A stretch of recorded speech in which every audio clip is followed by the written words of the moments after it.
this is the first time I've had Cara Nicole on the show, and she's kind of famous or infamous depending on who you ask. So, yeah. So, how you doing? I am okay, and how are you? My usual serious stuff. I've had a very, very, very busy 3 days. I have another show I do for a company. It's been that's been my days for the last 3 days. So it's like I'm finally at the light at the end of the tunnel there. So it's like I can actually, do other creative stuff now. But hey, I can't complain. It's paying work. What do you want? So yeah. How about you? Like you've been doing lots and lots of things and getting yourself in all kinds of chaos and mayhem from what I can tell. Yes, we've been finishing up our campaign for our horror anthology, Unstable Frequencies, is ending tomorrow, Friday night. Friday night. Okay. So let's see if I can. Do you have the address for it? Yeah, just unstablefrequencies.com. It's actually over on Kickstarter, but I wanted to grab a secondary link just because when you end up with all these weird letters all over the place, people don't always get, that's where it's going. Did I spell that right? I believe you sure did. All right. Trained professional right here. Trained professional. So something to that effect. So let's see. I met you very briefly a long, long time ago. Phoenix Comic Con 2007. I was a journalist for comicblock.com way back in the day. So I think I met you for all of 5 minutes back then because you were in your AZ Power Girl cosplay that weekend. I remember that. You definitely leave an impression on anybody that sees you. That's absolutely for sure. But I've always kind of wondered this. How did you get into the cosplay and ultimately comics? Because I feel like there's a story there. There isn't. It's Really? it's actually boring. Yeah, I was a comic book kid, and then I grew up and I saw some group looking for superheroes, and I joined, and it just snowballed. Just started doing the cosplay, and the cosplay happened. That's people say, "How do you get into cosplay?" By just doing it, just getting in there, just cosplaying. Yeah. Well, I'm just saying it takes a lot of confidence, right? Like some people would be like, "Oh my God, I'm shy," and no, you just I'm just fucking jumping in. Well, some people are shy, and it's weird. It's like, why are you gonna be shy? Are you embarrassed to go to the bathroom by yourself too?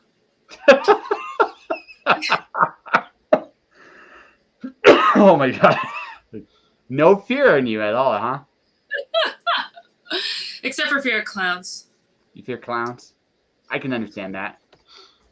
I can totally understand that. I'm.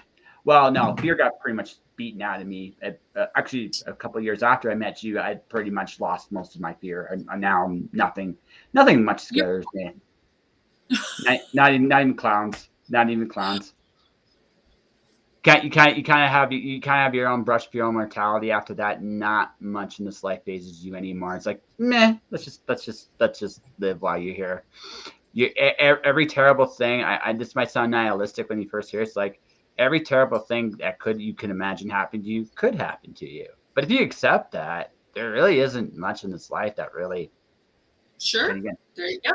Yeah, totally. So, but you just again. So you've just always been okay, I gotta ask, what did you read as a kid? What was your comic crack of choice? So I was really big into Superman and Black Cat. Black Cat, I love her. She's my favorite homewrecker. And yes. Right. The real conflict that Peter Parker has is, wow, I got a hot redhead at home. Sexy redhead at home. Oh, but look, there's this sexy white-haired chick. Is it cheating if Spider-Man is with Black Cat and Peter Parker is with Mary Jane? Then it's not really cheating, right? It's like if you had multiple personalities and another personality had their own life. Or maybe it's like a way of saying that he's polyamorous. Well, I'm polyamorous. Yeah, he's in the closet. He's in the closet. Poly. He's like, well, you know what? It just makes no sense. Just be a throuple.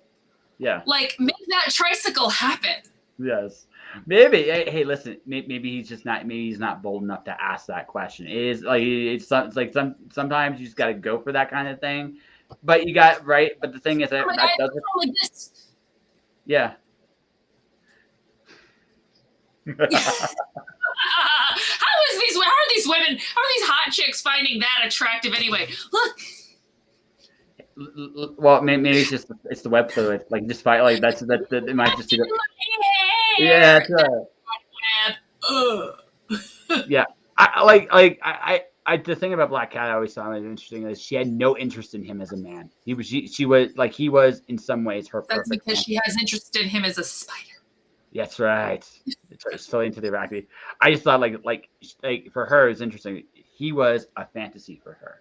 That was what it was, and that's why he never took she never wanted to see the mask off because the moment the mask came off, the fantasy's Did over. she know that he was just a little dork in high school? Yeah, totally. Yeah.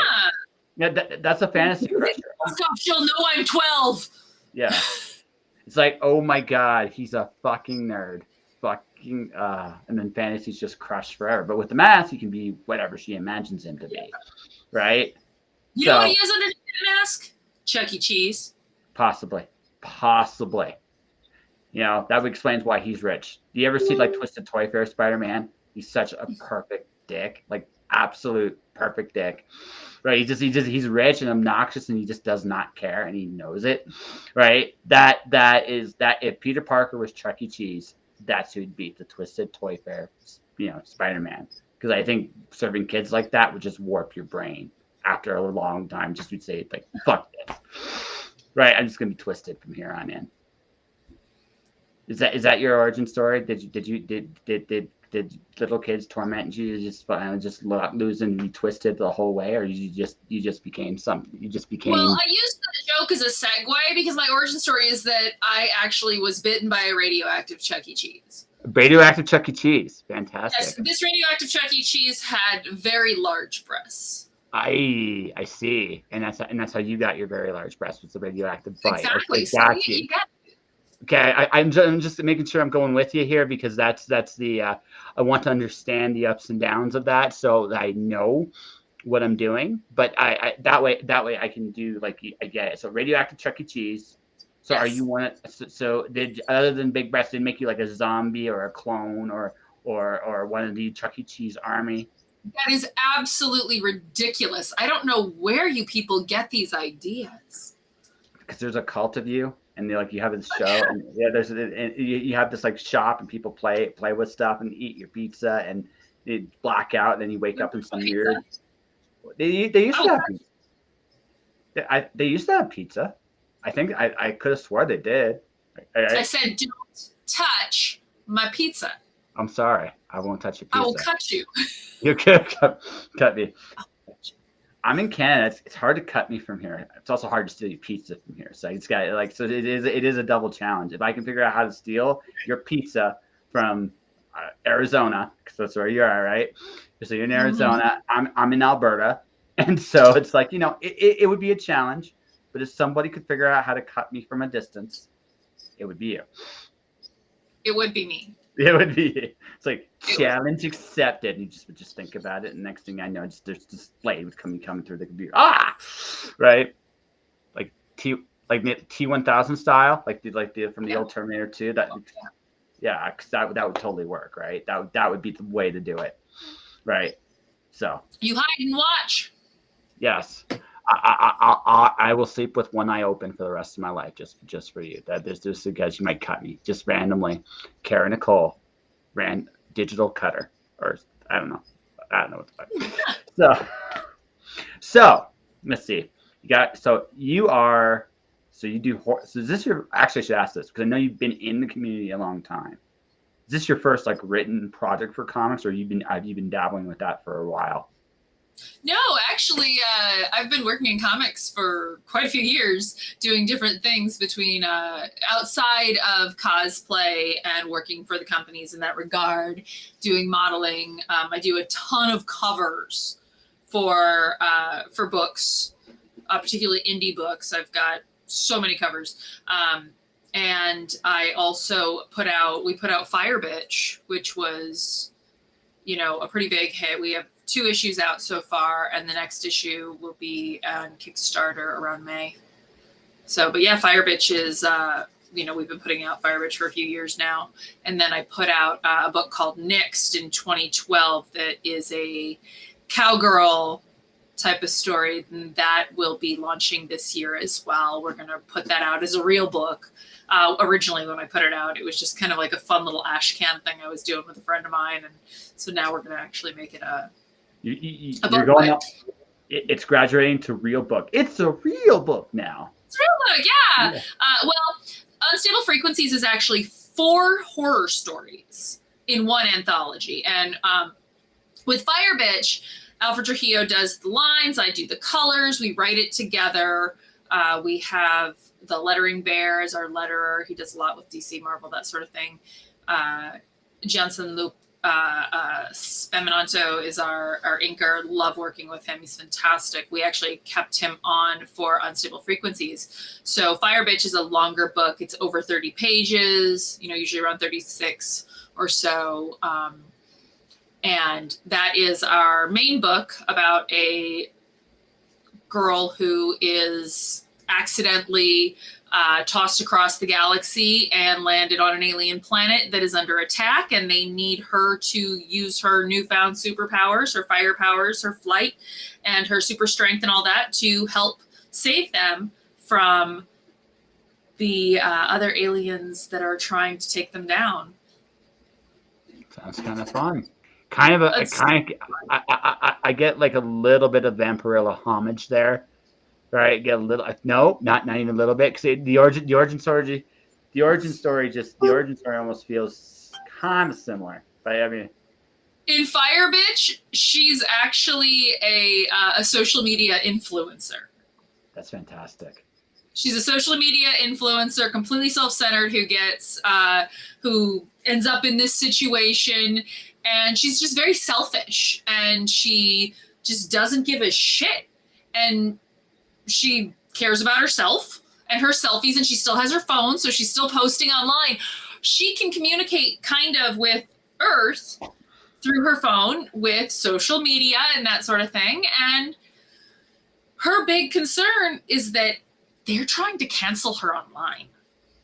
That's a big problem. She's fighting that. She's trying to not get canceled and trying to take care of her online social media ings, and they need her to be a superhero and save them. And she does not know how to, you know, whenever you have a superhero and they end up in this situation and they're like, oh, you know, we're, you know, we suddenly have superpowers and we know how to fight. Well, she doesn't know how to fight. Because just because you've got superpowers doesn't mean you know how to fight. So she doesn't know how to fight. She's got a lot of accidental things. She's worried about stuff that most people aren't concerned about. Her nails, her hair, her face.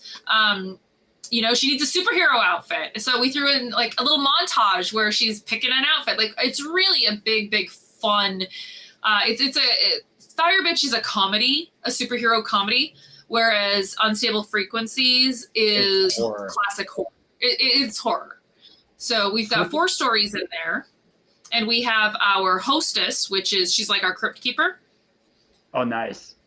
And then we have the stories, and we've got 4 stories, and they are in different places all over the world in different time periods. So we've got one story, Michelle and the Blackbird Down Under, that we had drawn by Ariel Medell. And that one is 1980s Australia. We actually even have a place in there that is a real place. And that was a real place in that time period as well. And then we have, and that one is our murder mystery. And then we have Natalia, who is a very wealthy heiress who's a party girl, and she is in the 2080s in the future, going to a rave in the jungles of Colombia with her brother and her friends, her brother and her boyfriend and their other friend, and they end up in this rave. which they went to on purpose, and it's actually a zombie story. So Nice. we've got our zombie story, and then we have Dee Dee and the Dwelling of the Dead, and that takes place 10 years into our future in Rye, Colorado, at Bishop's Castle, which is a real castle.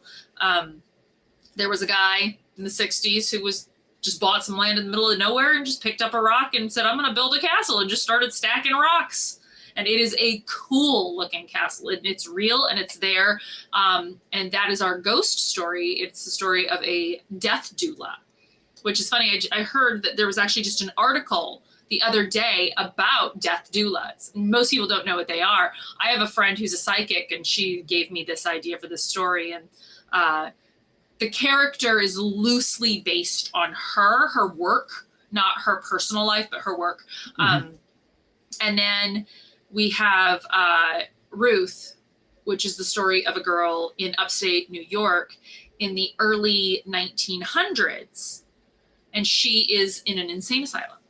But she's there because she is a cripple. She doesn't have,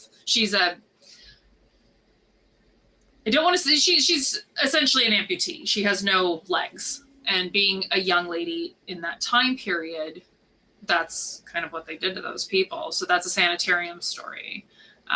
So we've got very different stories. Regarding Ruth is being drawn by J.T. Malloy. Natalia and the Salvatore is done by Alfred Lee. So I'm very excited because we have such different art styles. And when Alfred and I were talking about this, he was like, so who are we going to have do this? And I'm like, I want different artists. He's like, what? Well, do you want the same colors? I'm like, no, I want every single story to be completely different because they are so different that I want the art style to match the story. And that's where I was like with Ruth, I was like, I want JT. And I am so happy with like every choice we made. We really hit it. JT Malloy, who does a Sapphire Spectre, he is so good at those little behind the scenes details and grit. And I knew that he would be able to really just bring that feel. But his colors are very bright and saturated, which I love in his book and in other things. But in this, I was like, okay, so I don't, and I told him, I was like, I don't want colors, I don't want inks. He's like, oh, okay. So the inks will soften up things a little bit. And as far as we know right this minute, I'm doing colors on it because I'm very particular about that story. But we have different colorists on everything. Every story is a completely standalone. They do not cross over, and Fire Bitch is not in this one at all. No, it's not. It's you made an old school EC comic horror anthology is what you did. Was that the goal? Tales from the Crypt, except instead of it being one story per book, we're putting it together into 4 stories into one book. But then you can get on the Kickstarter campaign, we have so many variant covers that if you pick a Dee Dee cover, it's only Dee Dee's story. Does that make sense? We also have an inks only as well. And we're looking at a production book. Okay, just to help my squirrely ignorance here, like, what do you mean by production book? I mean, like scripts, okay. And it would have scripts in there, some additional art, character sheets, little fun things like that would all extra art, ideas of designs. Very cool. No, very, very cool. It sounds like an enhancer. Like, if you want to have all the details from start to finish, this is the book. If you want to see how we write scripts. And a lot of times if you look at our scripts, you're like, what is this trash? Seriously. Because, we kind of, you have like dueling scripts. So we'll each have our computers open, and we'll open up our drive, and we'll just start typing. And we've kind of evolved where Alfred does more outlining. We do a lot of discussion, take notes. He'll do more outlining, and then I'll go in and I'll do all the like little intricacies and whatnot. And if I need like, hey, I'm thinking this layout, he'll come in. We'll just we don't lay out every page, but there are a few times where we will lay something out or we'll over describe, just that sort of thing. So You know, sometimes it's gibberish. Sometimes you'll see things like "fuck you," you know, just like little talking shit back and forth to each other and those types of things. There are mistakes. There's weird stuff. I get it. I collaborate on a show, and although she does the generalist, like the script for the episode, I do all the video production afterwards. So it's just kind of like one of those, like you find that balance between like where your strengths are, and also kind of what you want to do. It seems to me you enjoy getting to like the heart and guts of the matter. It's like, I want to tell this story, I want to take it into this direction, and I want to play with it like directly, and that just feels like what you like to do, and you know. Al just seems to be the guy. It's like, so maybe sometimes you're the adult, maybe sometimes he's the adult. It's like maybe we can't do this, or maybe we can do that. But it sounds like you have a good working relationship, and what gets we do. We discuss everything. You know, most couples aren't standing in the shower together, you know, talking about books. How we're gonna go down, right? You know. Yeah.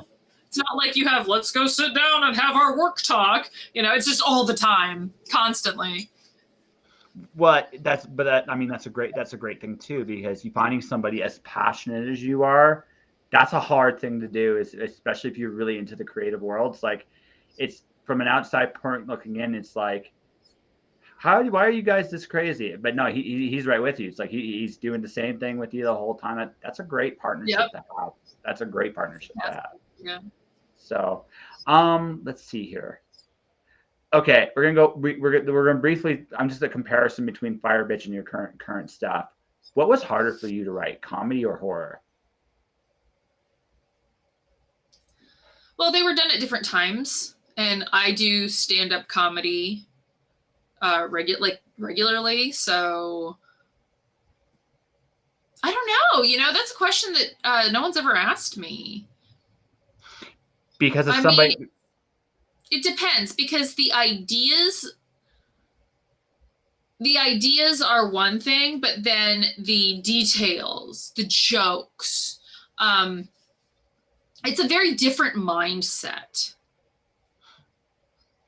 Does that make sense? So like with comedy, you got to think about how the joke works. You got to think about what you're doing. So like Fire Bitch, there's a scene in issue 2. And I have so many like little things that people don't know about, that they don't think about, that like, so Fire Bitch and her little sidekick Taco are having a pillow fight. Why would they do that? Who has a pillow fight? But the background's 60s style, because if you look at the old television shows like Rowan and Martin's Laugh-In and that sort of thing, and you look at like Goldie Hawn's history, you remember they would like paint her all up and put like logos and shit all over her. We actually have an art piece of that, and it's on our, it was given out as a magnet with one of our campaigns. And anyway, so there's this scene where her and Taco are pillow fighting, and they're telling jokes back and forth. And the jokes also, one of them goes back into this story. So there's some like human jokes, but there's one joke in there that's actually related to this world. Does that make sense? So you have like, okay, one of the jokes, I actually made this one up.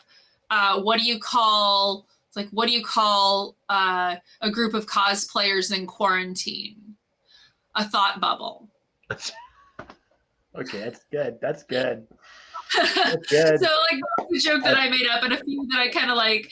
I did that. You know, what's the difference between a golf ball and the G spot? A man won't look for the G, or a man will look for a golf ball. You know, I took a few of those jokes, but then I have Taco with the joke. The only food they have on this planet that she's on is they're called bleats, and they're these kind of like small apple, like plum size reddish thing, right? And that's just everything. Like that's all their food. And so she says, you know, knock, knock. Well, who's there? Bleat. Bleat who? Bleat, you glad I don't have any more jokes? Not bad, not bad, not bad. You gotta read the book and see in there. And the thing is the girl that's making the jokes, she's like the nicest, sweetest little thing. So her jokes are always like cute, you know? And you have that little girlfriend that like tells a bad joke. Like I had one friend and she was adorable and she could never tell a joke ever. It was always weird. So she says, Confucius says that if you cook peas and carrots in the same pot, that it's really unsanitary. Now, the actual joke is Confucius says, he who cooks carrots and peas in the same pot is very unsanitary. But you can tell the difference between how she said it and how the joke actually goes. And, you know, so, but that's Taco. She's just so, like, she's the sweet girl. She's a sweet girl with bad jokes that you don't have the heart to say anything to, because you're like, at that point you're clubbing a baby seal, and if you're clubbing a baby seal, you're an asshole. That's just the way it is. But she's just that kind of character. She's just very nice. She's not dumb. She's not dumb at all. No. Well, and there's also that difference between who you are and where you come from. So we post a page of Fire Bitch every Monday and Wednesday on Facebook on AZ Power Girl and Alfred Trujillo Art. And today is Wednesday, so we did put a page up. I want to say it was like page 27. So you can either get the digital copy on our store, 183degreestudio.com, or you can buy a book. We've got tons of variant covers, but you can also take a look at it on our Facebook pages and see what we put up there. I just want to make sure I got that right. Did I get that right, or am I on something? You're on it. It's good. I almost don't. Trained fucking professional or something like that. Anyway, yeah. No, the reason I was bringing that up because I've done some absurd shit in my stories. Like I had one of my novels. I had a unicorn that literally farts out our advertisements. Right. I thought that would be actually a fun. That would be fun. Right. I thought in my latest Alice in Wonderland release, I have Alice playing croquet against Jason of the Argonauts, because why the fuck not? That's cute. Yeah, exactly. But it's Wonderland, right? But the thing is, one of the things I realized about jokes, I found two really important things about them. This was what I secret was. All jokes can't be the same quality. I learned that ironically reading Peter David's Spider-Man run. Some of his jokes are bad, like deliberately bad on purpose. Only Peter laughs at them. But if you got a couple good jokes in with the bad jokes, eventually you get caught up in the humor. But the joke, right? So quality of jokes is the same. But the other thing too is, like, just strictly from a craft standpoint, jokes require a lot more setup and execution to do well. Really good jokes, like I guess here's a comparison. The Simpsons seasons 3 through 8 are hilarious. Simpsons season 10 onward is not funny, right? Or not as funny, because if you look at the work that was put into the jokes from especially seasons 3, you could say season 2 to season 7, I think it's their absolute apex, but there's a lot of effort to craft a good joke. That's why I think humor, although it has a great payoff as a creative to put together, right? I think it's a lot more meticulous than, say, or it can be at least a lot more meticulous than a horror book. The thing about horror, though, is like, especially if like okay, so I like metal, and the thing is, when you look at horror and darkness, you like letting out these dark impulses in a really fun way. Horror can be really fun to play with, for what it is, right? So to me, I think like you have the mind. If you can do humor and horror, you have an incredible range as a creative. Like, kudos to you. But I'm just curious, like, if it's the same thing for you, in the sense that when you put jokes together, is it harder for you to construct them to make them good versus, say, a horror? But although I'm not discounting horror. Like, horror has its own challenges for sure, but I do feel like you can get away with a little less. Horror gets away with the lack of detail sometimes. The lack of detail can actually make things scarier. Whereas I think with jokes, the details are the key to making a joke really funny. Some of the things you were mentioning, like with the cute girl telling the bad jokes, well, there's a double joke there. She's trying to tell a terrible joke, yes, but it's also that she's so cute you can't, like, what are you gonna say to her, right? Like, what are you gonna say? Like, ha ha ha ha. like it's like you don't want like there's layers to a good Mhm. joke. Horror again, same thing. There's layers to good horror too, but horror, especially, it's about the details you don't show the audience, what they make them imagine that really can terrify. Yes, but you also, when you're writing horror, have to make sure that you have to be able to tell enough to entice the reader, but not tell so much they already know what happened. So when you have an idea, you're thinking, okay, well, this is what I want to happen. But if you have it, if you don't have any other places to go, any other stories within your story to tell, it's obvious. It's like, oh, that's the killer.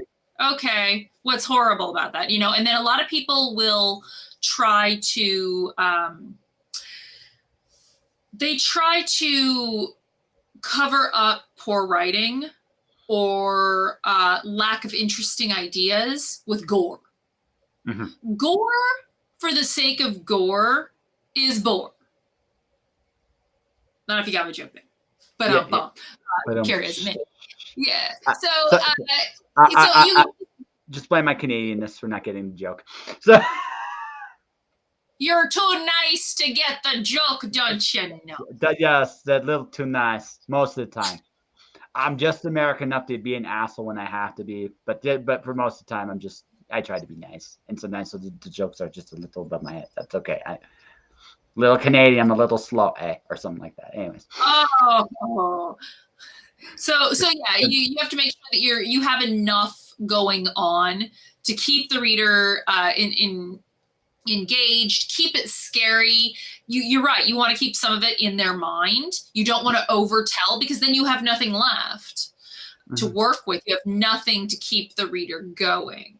So comedy is also interesting, especially when you're writing a comic book, because it's kind of like a screenplay and you have directions to go with that. You don't want to overdo it, but you don't want to underdo it either. So in the scene where Fire Bitch is actually being transported, she is we were trying to figure out, okay, how are they going to go up into this? Well, usually it would be like the sexy girl like floating up into this vortex, or some like dramatic thing. And I was like, no, we're not going to do that. So her boyfriend is putting a necklace on her, and he gets pulled in, and she gets yoinked up by her neck with a chain. And there's legs flailing everywhere. And when I told Alfred, I was like, this is what I want. I want like, and he draws her all like, I'm like, no. I want a leg shooting out all over the place. This is going to look ridiculous. And we threw that physical comedy aspect in there. So you've got, this hot, sexy chick, some of the just little piece I've been dueling with, you got this hot, sexy chick, and then she falls. She stumbles. She's not graceful. She's a big clumsy oaf. That's awesome. And then you can have a lot of fun with that. So you're like, exactly, yeah, because she ends up in the other place. She's falling ass. You're our hero. Why are you like unconscious, choked out by the necklace? It's like, I'm sorry. What the hell? Why am I here? All right. Why do I sound like Mickey Mouse now? Because I got choked out for like a minute or two, right? Right. You have some there's lots of angles you can go with it. Yeah, I was just like, again, for you specifically, I was just curious what was more challenging or what was more enjoyable for you, because I can see it go both ways for you. You seem like the type of person that doesn't mind a little elaboration to get to a punchline. At the same time, I can also see you being like this little kid going, "Ooh, what can I scare you with?" And it's like you kind of, I see it like you got a bit of both of that in you. So I'm like, which one is more fun for you? Like more fun? I'm gonna think of these amazing little jokes that are gonna crack you in stitches, or I'm gonna be like, oh no, I'm going for like I can scare you and I'm gonna have fun with it and and all that stuff. I think it's more the little quips, the little jokes. Yeah.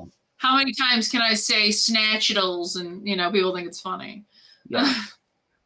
Well, you know, make that running gag. I literally, one of my guests on the show, I realized I had the same self-deprecating humor she had. I actually made a whole point in the podcast to see how many times I could crack her up. That was the whole goal of the show. Just like, I know I can make you laugh, but let's just do it, right?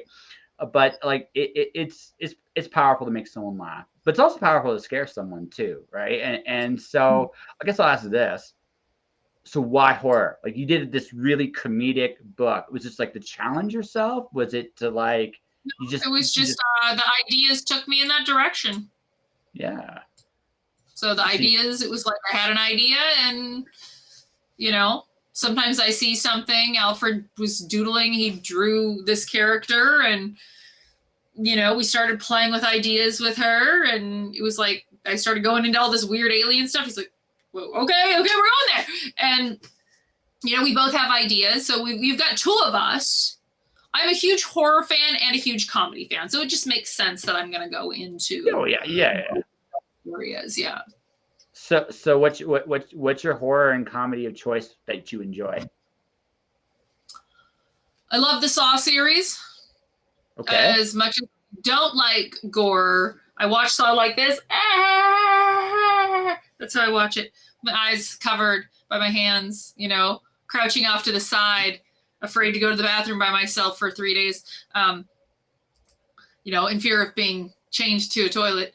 So, yeah, Saw and comedy. Oh, I love so much. I love the classic stuff like Steve Martin, Eddie Murphy before he went Disney. Yes. Yeah. Richard Pryor. Richard Pryor is fantastic. Gene Wilder. Wilder and Pryor together are awesome. They were awesome absolutely together. Absolutely. I kind of feel like before them, earlier than that era, people were trying too hard to stay polite and stay mixed company appropriate. Although I do love Lucille Ball. Yeah. Lucille Ball is fantastic. She was a brilliant woman. Great physical comedian. Like she was an amazing physical comedian. I think ahead of her time. Some of the physical comedians come after him. I like emulate her. Like she did all that stuff first, and she was great. Yeah, absolutely. She was brilliant. And I Bob Saget, actually, we watched his latest comedy show. It was so good. And it wasn't just, I mean, I feel like he did utilize the the swears. He kind of swore a lot. But he kind of overdid it as kind of like an extra FU, you know? I'm 50-50 on him. I'm 50-50 on him because I think just for that reason, actually, I kind of feel like this is where I kind of go with this. I feel because he was such a polite, like bottled up, whatever he was on Full House. When he first came out, he was like, he just dropped everybody's jaws. Like, no fucking way is this guy the same guy that I saw on Full House for like God only knows how long. Well, he was like that before Full House. Yeah. That was his comedy style before. And that's why the original pilot had a different man. And then someone was like, Bob Saget. They're like, Bob Saget? But he had done it for so long. Like, I did not know him for his previous stuff. I knew him, right? Yeah, most people didn't, right? So what happened was when he came out and he started doing it, it was like, holy shit. Like, and at first I was like, okay, wow. But I just got a bit of a sense of, this is just me, it's my own opinion on this. I got a bit of a sense that you could argue that it was a bonus FU on top of it, but it also could just be the fact that, okay, he went this way, now what does he do? Right? He went to as far as he could possibly go. So does he become a caricature of himself? And I kind of feel like he kind of was dancing with that line a little bit because he had gone to this place. And again, the first time it's really cool, but now what do you do in this space? And I'm looking at him And I'm just like, I almost feel like he became a caricature, which again, that's my opinion. I could be totally off on that, but that's kind of When how you're I. check though, does it matter? Yeah. Pardon? I didn't hear the last part of that. Check like that, does it matter? Do you care as much about being a caricature when you're getting paydays like what Bob Saget was getting? He's still getting booked for shows and he's getting the money, so who cares? Oh, hey, as long as he's cool with it, what the fuck is that? Like, Bob Saget for that kind of pay? Yeah. But like I say, it comes like I said, that was just my impression of him just watching him. It was just like he became like to me, it was like the first couple years when he broke out, that was him at his best. And I think everything kind of after that was I almost feel like if he had gone another year or two, he would have had to change it up again somewhere else. And I'm not sure where he would have gone. It's just my thought. I could be wrong, right? But it's just like he went. But again, that wild, like one thing he did very well, and I will give this to him, he knew how to play with the audience's expectations, right? Either by fulfilling them or going in the complete opposite direction. And to credit him for that. Like he understood who he was and how he was perceived, and he knew how to challenge that. So kudos to him for that. Yeah, absolutely. Yeah, kudos to him. Horror. What was horror for you? Like besides Saw, like was it the game theoriness of Saw, or was it just kind of like you liked the puzzle? Like what was it about Saw that made you kind of go? Because you said you don't like gore, but you're still watching this going, right? Yeah. So with Saw was an interesting one. With Saw, I was into the concept of, make your choice. What will you do to live? And I always thought that was very fascinating. And when you're in that situation, what will you do? How hard will you fight to try to live? But what will you do after that? Amanda was even a bigger, enigma for me, that she went through this and yet she helped him and continued on. And then later on, it kind of came out where she said, hey, nobody changes. So I do feel that they started to change the franchise up to become what the fans wanted from it, as opposed to what they had originally intended. And you can tell by the giant gap in time between, I want to say 4 and 5, maybe even 5 and 6. No, I think it was 4 and 5. There was a gap. There was a gap between a couple of them that was a little bit longer than that's when they started changing over. And when you read the forums, you're like, okay, this is what people want to happen. Oh, look, they weren't going in that direction and they just gave people what they wanted. And now it's kind of a joke with Spiral. But see, you look at Chris Rock. Chris Rock, a huge horror fan. He's such a fan of the series. He created Spiral. And that was, the Book of Saw. And he's a comedian and does comedy. So I don't know. I mean, I hadn't really thought about a correlation between the two. I guess maybe it's your comedy and your horror are like your little angel and your devil on your shoulders. Well, so I also approach this like I've also noticed like a lot of young adult authors are excellent horror writers as well. Right. I think it might have to do with the fact that I think there's almost like you said, an angel devil kind of concept there. Right. Young writers are great horror writers because they hate children and want to torture them. It's true. That should be your author bio. That should be like your author bio. I'm serious. I want to hurt them. Yeah, no, I think that would be amazing. It's like openly honest. I did this to traumatize your children, and you will pay me for it, and they'll want more. And you just have it, dress up like a little devil costume, or look like the most evilest bitch on the planet when you in your bio, and just have that line there. You totally would own it. I think people would be like, "This is honest, hot, and I'm afraid for my children." I think just like here to take down your kids. Yeah, that's right. You might. Hey, listen. You got to declare your goals. I am a firm believer in, you can openly say just about anything you want, and you can get away with it. It's all in your delivery. It's all in the delivery. Look at Pinky and the Brain. Pinky the Brain openly talked about taking over the world every single night to everybody. You know what? They were so deadpanned about it that no one questioned it. They didn't care necessarily, but no one questioned it. Like, it was just like one of those, like, you accept it. So if you have that same like kind of mentality about torturing children in your literature, you'll do that. And by the way, folks, just for the record, we mean in literature, just in literature. So just in literature. Exactly. Yeah. Yeah. 100. Yeah. 110. Like I'm not crossing my hands. See, I'm crossing this one, but no, never mind. But yeah. Anyway, but anyway, unless you're a child. that's right. That's right. Or something to that effect. Anyway, it just. But it just seems like, yeah, like you have an amazing range. Is there like something? Do you want to do something like a sci-fi book or a fantasy book? Are you like you just said earlier, you just go with wherever your ideas go and you just kind of just own it?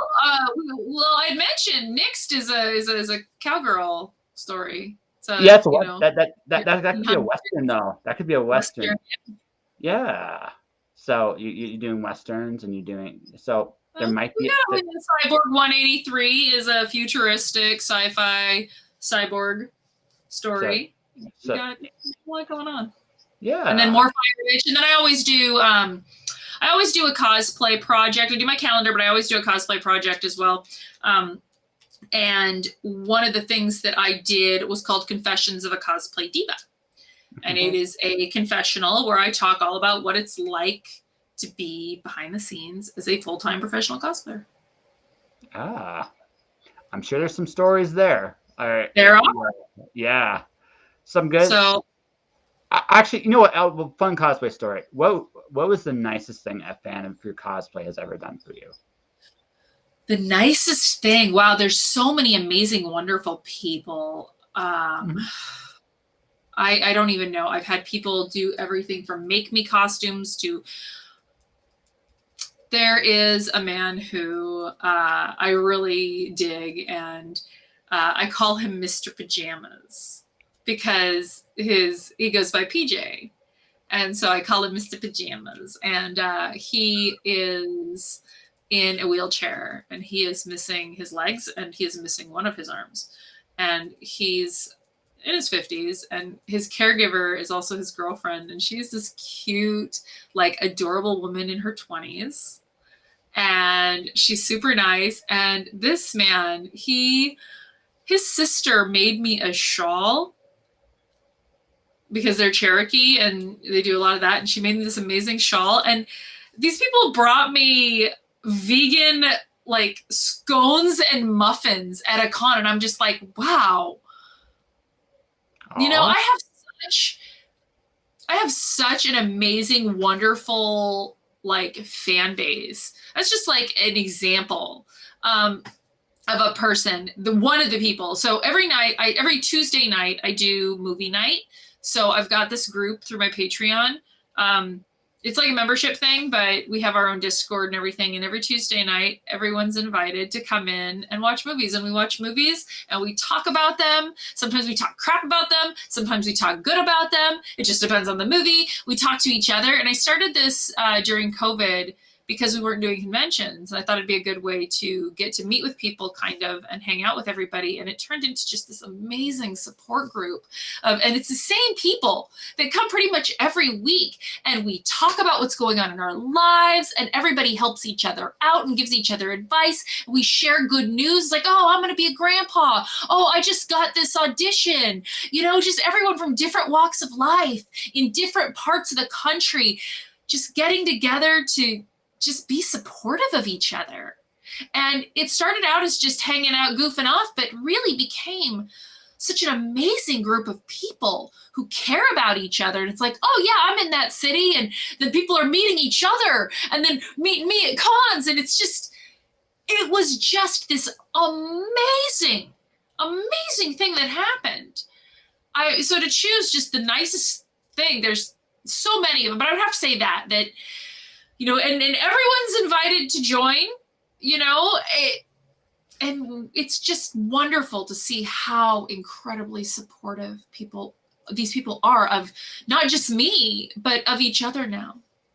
You built a community by accident over movies. That's kind of cool. Well, it started out as cosplay, and then it was just an excuse, movie night to get everyone together. I think my main excuse is I wanted to watch Bill and Ted. Bill and Ted's a good choice. Bill and Ted's a good choice. It's an excellent. The new one, or like did you watch the new one, or did you talking about like? It was the new one because it had just come out, and I love sharing that sort of thing with people. So the world can use more Bill and Ted for absolute sure. Right. So on that note, wow, I feel like I barely scratched the surface with you, but it's cool. I feel like there's a lot more. Well, little bit. So you do your research and then have me on every once in a while to go over the new thing you learned. There's so many things. Like, did you know that I am the model for 2 Magic the Gathering cards? Yes. Oh, you did know. Okay. But did you know that the reason that Imara Tandris became the leader of her tribe is because I was running for House of Representatives at the time? No, that I did not know. I did know you ran for office. But I didn't know you ran for office. I learned that too. Like I said, I met you a long time ago. Like, you were very interesting. Like, you've always, like, you do believe in things, and you do like the one thing that I admire about you is that you go, like, again, you go for stuff. You're not afraid to try anything, from what I can tell. Actually, I should ask that. Are you afraid to try anything? Is there anything you wouldn't do? Oh, there's lots of things I wouldn't do. Like, I don't like seafood. You don't like seafood? See, I learned something right there. I'm not a big seafood guy. I'm not a seafood guy. But I don't like seafood. Yeah, I should. My family's Maltese, but I just don't. It's not me. It's just not. I'm old fashioned that way. But it is what it is. I don't okra. Okra's weird. Okra's weird. Have you ever had an avocado shake? Yes, and I don't like avocado. Really? See, I'm not a big avocado, like the fruit, like eating it solid. Yeah. But I love the shakes. The shake, as a shake, it's amazing. But yeah, you throw it in some smoothie or whatever, it's cool. It's like, go to the Asian market. You get avocados. We just got an avocado this big. Seriously, not even. Huge. Oh, I used to when I lived in Phoenix, where we scale my food was in Asian markets, actually. Yeah. There's just that we had there was a good one. I want to say 44th. I want to say Street. There were, like, it's been a long time since I've done this. I lived off Indian School. I think 28th. There was a Chinese market right before you get the highway to Tempe. It was just like, that was where I'd go get my food all the time when I lived there. So yeah, great avocado shakes. Bitter melon is really bitter. I learned that there. Like, really, really, really bitter stuff. So, but it is what it is. But yeah, like I feel like this year, like at some point this year, I think we're gonna come to a head with, like, it looks like things are gonna get, like, a little easier on the mandate stuff this year. So you're gonna travel more now, or now that things are kind of gonna go? I'd like to. It just depends on what shows want to have me. I'm open to doing more shows. I'd like to go to new places. I want to go to some new places that I haven't been before, and that sort of thing. Where haven't you been that you'd like to go? Oh, lots of places. Like, every little small town everywhere. I'll go anywhere, Oh, cool. Just take me there and I'll go. I've never been to, like, Idaho. I mean, I've been to Idaho, but I haven't done a show in Idaho. Things like that. Like, just, I haven't done Wisconsin yet. So just new places. Tons of places in Texas I haven't been yet. Tennessee, Kentucky. Lots of places in Florida I haven't done, Yeah, like, you're cool, Dave. If someone pays for it, you'll go there. So, well, in Canada, I've actually done Canada twice, but it was Corner Brook, Newfoundland. Interesting. I've not done other shows out in, like, main part of Canada, and I would love to do that. I'll even do store signings. I actually was a big fan of Corner Gas. Oh, wow. So everybody Letterkenny and Trailer Park Boys. I couldn't get into Trailer Park Boys. Used to love Letterkenny. They got weird. They started getting a little, like, come on. It's very, but Brent Butt's great, and I was a big fan of Corner Gas. I follow the Rulio page. It was sad that they tore down the gas station and the restaurant. They said it was just too dilapidated. I don't know if you know, but they tore down the grain elevator as well. Yeah, no, I'm well aware. Like it kind of fell victim to like just time and atrophy. That said, Corner Gas is a great show. The other one I like from us is Schitt's Creek. I don't know if you ever saw that. Yes, I love Schitt's Creek. Do you know that Schitt's Creek was actually that whole idea of a rich family owning a town that was like a dump? Brooke Shields did that. That was based on what happened with Brooke Shields. Just bought this nothing town in nowhere and just sitting on it. Yeah, happens. Like sometimes you end up you end up thinking something like, this is great. Then you get there, you're like, what did I do? Right? It's like, what did I do? Right? It does happen. And but now you're there. You're like, well, I gotta make the most of it. I'm here. I got this. Right? So. Now, what about Kim's Convenience? So I can't say I've watched much of it. For the last couple of years, I have to acknowledge something really thing. I have not watched much TV. I've been too busy creating shit. I've been in the last 2 years. I've released 3 books. My podcast, I've done something like 400 episodes in the last like 2 years, and I'm doing other shows now. I'm good at making an ass of myself on the air. It's my superpower. Well, we usually have things on in the background. We always have something playing, and then there'll be times where we'll just binge. And what we'll do when we binge these shows and these movies is we'll just stop it. Like every once in a while, it's like, okay, we'll get through an act. And it doesn't matter. It's just through the act or through the scene, and we'll stop it and talk about like what they did right, what I would have done, what he would have done, how this works, how it's gonna work out. We'll actually like break it down. We actually watched Fargo. So last weekend we did that. We took like 3 days and just worked from bed, had our computers. Like I set up my whole computer setup except for the big TV in my room.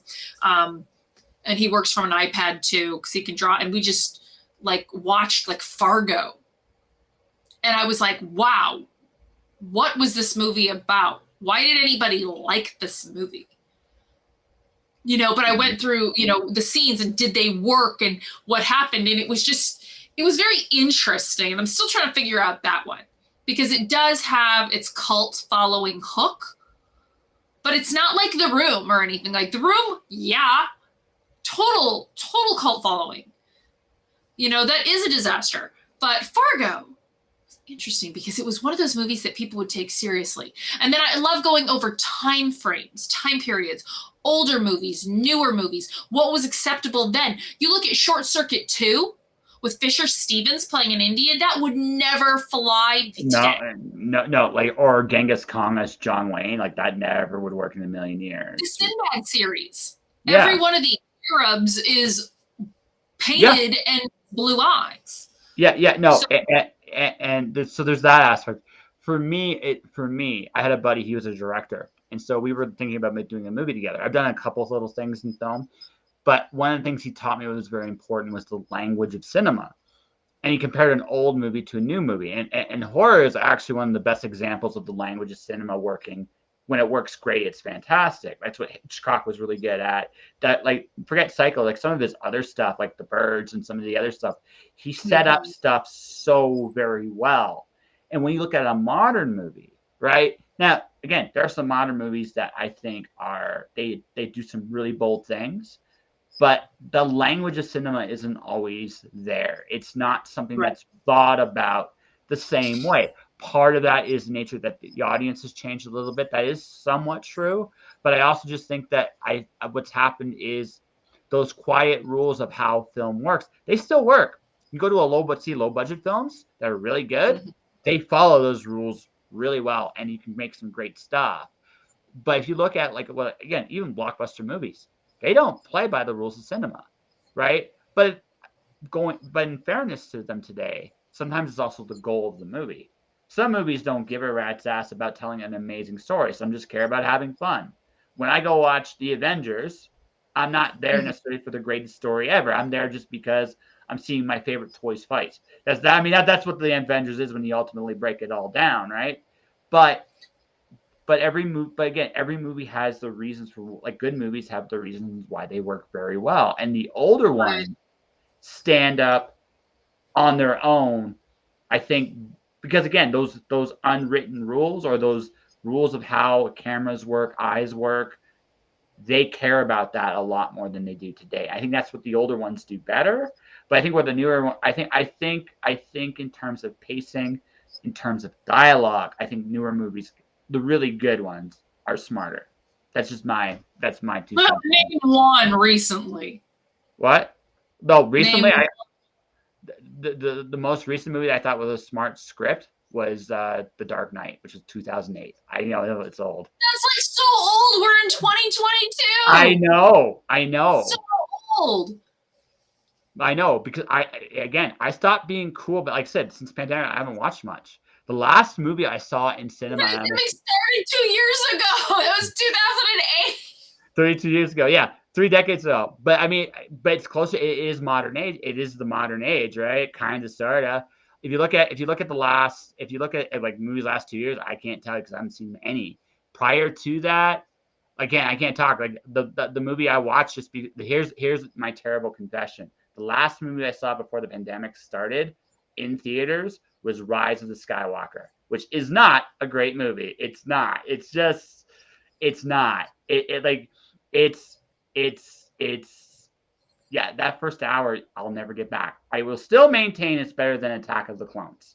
I will still maintain that, right? Because even with that 1 hour train wreck, the dialogue in Attack of the Clones just makes me just die every time I hear it.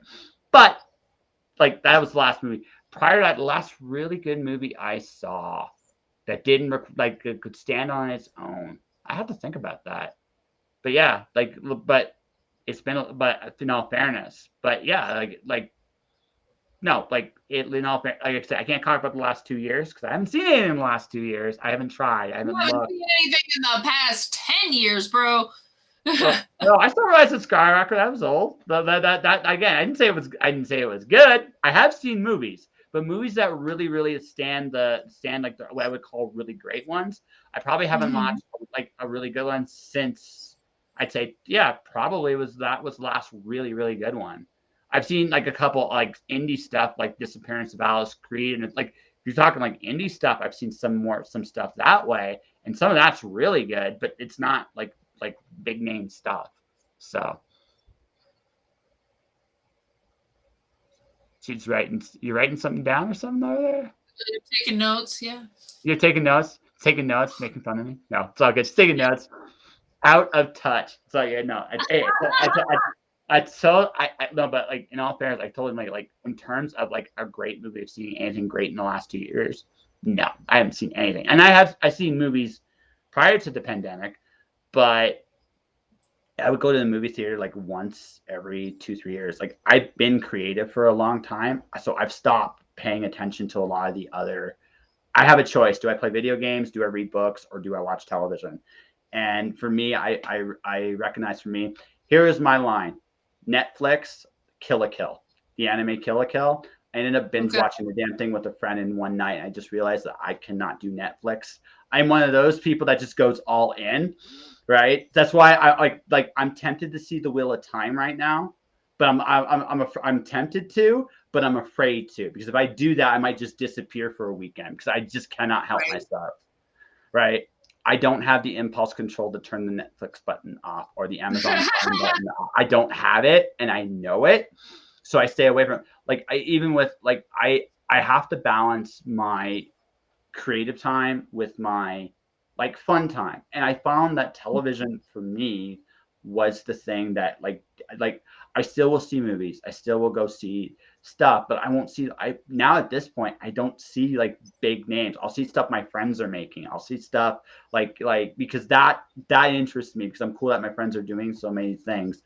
But in terms of like right this minute, in terms of television shows and stuff, like Schitt's Creek's an old show. Corn of Gas is an old show. I saw those, but now it's like I couldn't tell you what's on right this minute because outside of. I don't have TV. I do have Netflix. Like, I'm watching the new Peacemaker show. How can you not with that opening? That opening is amazing. I want to see I want to You see the what? boys. I want. This was very good. No, It was really I want to see it. But again, same thing. I'm afraid to get sucked down that rabbit hole. I have to make time for it. That's where I'm at in my life. Is I got to make time. If I'm going to watch TV, I have to make time. And it's a weird balance because it's like if I make time for this, why am I not writing or drawing my next book? Why am I not doing a podcast with people like you? Why am I not making it? that's why you just have it on while you're doing other things. Like my I husband's can't. an artist, I so can't. so he's drawing and just having that background noise, and then typing, like writing up copy. And like I said, sometimes a lot of times what we're doing is we're actually watching to see what works, what doesn't, what are people interested in, what do we want to see. It's really good to stimulate your own mind. Like with Fire Bitch, where's Supergirl's cell phone? I have no idea. But yeah. it's 2020s. She's gonna have a phone. Yeah. So those kinds of things. Her being a social media influencer, it's different. It's modern. It's she has an OnlyFans and a Patreon and all that stuff. So yeah. I would imagine modern girl with classic superhero traits, but the fire, which makes it far more destructive. We've got so many Easter eggs and like little things in there that you got to go back and reread and be like, wait, what? Yeah, no, totally. I could just imagine like like some of the dialogue would be social media feeds because I would do that. In my next, I'm doing a novella and I'm actually drawing it. I actually am using Twitch as my model for like doing a comic script because for the little piece because Twitch. If you look at Twitch or if you look at even Instagram, they're old school panel comics. You could literally make them that way and it would work, right? So it's one of those things where I just look at the idea of being creative, like the modern stuff we're doing today. And it's like, okay, if I'm going to look at what works and what's modern, we're on Twitch. There's Facebook Live, there's YouTube, there is a lot of the content being created is a lot of that's what I look at in entertainment these days. Like if I do, like again, is everybody's creating their own content and people are creating their own shows, views, whatever the case may be. And on a personal note, that's more entertaining than what I can watch on television these days. I don't think I no disrespect to anyone doing a movie, no disrespect to anyone doing a television show. I just think it's really cool that so many people are doing creative things all the time. And I think the real in the world of today, like if you look at all of us today, most of us are engineers, we're creatives, writers, scientists. We all have to wear all these different hats to make things happen. Like, look at you. You're a writer, colorist, cosplayer, businesswoman, right? Marketer, right? Copy editor. I could just and these are just the hats I'm aware of, not just everything else. You have become a jack of all trades or a Jacqueline of all trades, depending on how you want to put that, right? So jackass of all trades. Jackass of all trades? Okay. Jackass of all trades.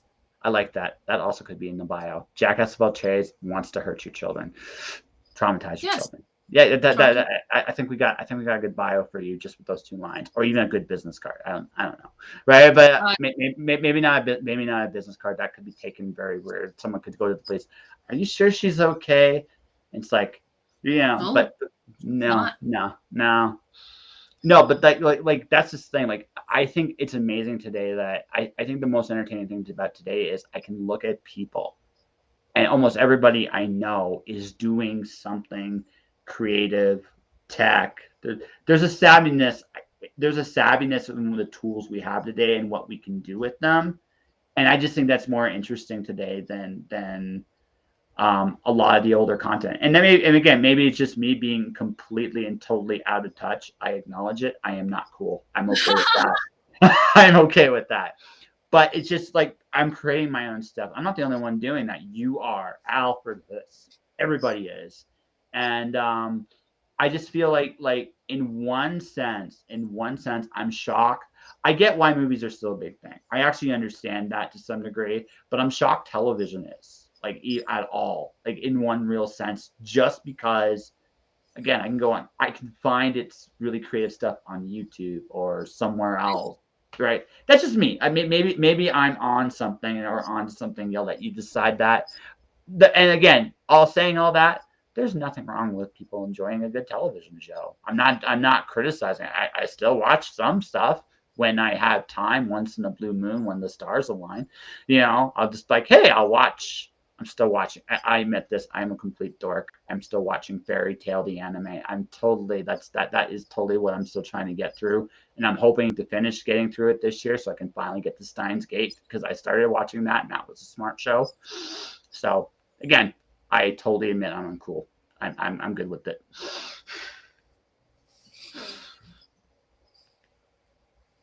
No thought there. She's not even going to bury me. I set it up so beautifully. No. Hey, you're doing what you're doing, man. You're living your life, living the dream. That's what everyone should be doing. Yeah, exactly. So I'm going to ask one final big question, and I think we can wrap this wonderful interview up. By the way, thank you very much for coming on my show. I hope you've had fun so far. Absolutely. Yeah. So here's my big question, because this is something I can see, and maybe you've done it and I just don't know. I get the feeling, because you're talking about breaking down what makes a show work, what doesn't make a show work. You want to do something like that, a show, a movie. Is that a goal? Absolutely. I think that Unstable Frequencies would make a fantastic Tales from the Crypt type, standard 22-minute show per book. And I do think that Fire Bitch would be fantastic as like an Amazon show, similar to Invincible. Yes. Or something along those lines as well. So yeah, I would love to see them get in there. I get a lot of questions about, are you gonna have a Fire Bitch live action? No, absolutely not. She's pretty much the only human being there. Mm-hmm. Other than a cameo, like a pop in here and there from other things. But no, because you're on an alien planet. Like, to do live action would look absolutely ridiculous or be incredibly cost prohibitive. So animation's a much more appropriate way to go, especially with fire superpowers, to do something like that. Yeah. But yeah.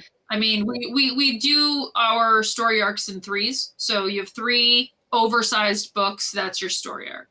And so to have that story arc broken up, every book ends at a critical point. So, I mean, one story arc would be like 9 to 12 episodes, because you can break that up into totally. The way that it's written and set up. You could absolutely break it up into that style of series.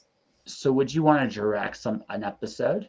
Is that on your list of things to do? Because I could see you want to try that. I have done it in the past here and there with other things. I really don't know. I mean, I'm not going to be all like, I have to be the star and I have to direct and I produce and it's all mine and you do what I say. No, it's not the situation that we'd be in. No. I mean, if we had someone who was specialized in that, then of course we would want to use that. Do I want to direct? I mean, first of all, it's animation, so it's different. But if we're talking Unstable Frequencies, I mean, that would be super cool. But I mean, it's not something that I thought about. Yeah. No, I just asked that question based on the fact that you're talking a lot about, like, again, you break stuff down and why it works and why it doesn't. You definitely are a storyteller and you care about how you tell stories. But it also just seemed to me like I could just the thought prop in my head, she wouldn't be, I'm not saying she'd do the whole season, but if the opportunity came, take one of your properties and direct even one episode. Absolutely. Of course. Yeah. I just feel like it may not be like your goal, but it would be like, at the very least, it's on a bucket list kind of thing. It's like, that'd be kind of cool to do. Yeah, absolutely. Yeah. And also, because then if you got into it like a syndicated show, like a network like Amazon, that's a cool credit to have, and who knows where that would lead you, right? So, sure. Yeah. So on that note, so you got your Indiegogo going on till Friday, right? Yeah, Kickstarter. Kickstarter. I'm sorry, I'm bad. I guess a trained professional, right? Fucking here. Do you have your Kickstarter link? Yeah, I gave it to you. It's unstablefrequencies.com.